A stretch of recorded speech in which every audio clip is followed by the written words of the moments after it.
خدا کے زندہ اور پاک کلام میں سے متی کی انجیل 28 باب۔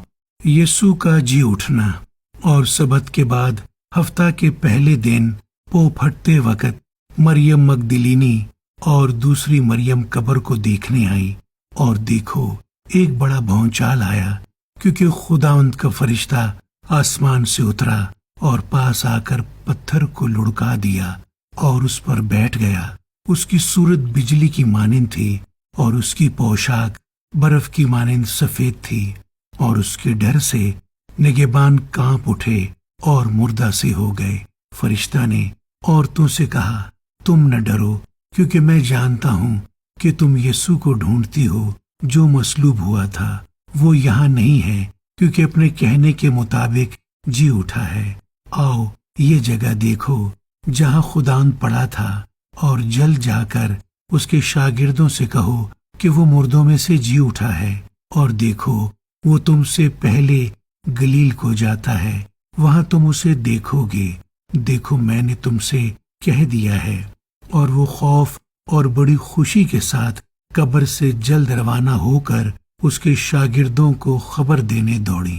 اور دیکھو یسوع ان سے ملا اور اس نے کہا، سلام۔ انہوں نے پاس آ کر اس کے قدم پکڑے اور اسے سجدہ کیا۔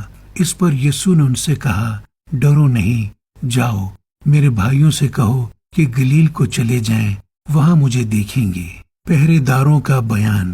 جب وہ جا رہی تھیں تو دیکھو پہرے والوں میں سے بعض نے شہر میں آ کر تمام ماجرا سردار کاہنوں سے بیان کیا، اور انہوں نے بزرگوں کے ساتھ جمع ہو کر مشورہ کیا اور سپاہیوں کو بہت سا روپیہ دے کر کہا، یہ کہہ دینا کہ رات کو جب ہم سو رہے تھے اس کے شاگرد آ کر اسے چرا لے گئے، اور اگر یہ بات حاکم کے کان تک پہنچی تو ہم اسے سمجھا کر تم کو خطرہ سے بچا لیں گے۔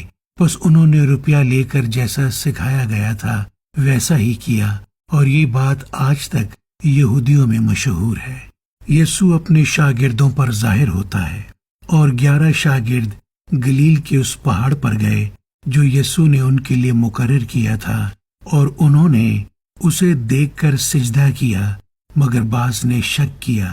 یسوع نے پاس آ کر ان سے باتیں کی اور کہا کہ آسمان اور زمین کا کل اختیار مجھے دیا گیا ہے، پس تم جا کر سب قوموں کو شاگرد بناؤ، اور ان کو باپ اور بیٹے اور روح القدس کے نام سے بپتسمہ دو، اور ان کو یہ تعلیم دو کہ ان سب باتوں پر عمل کریں جن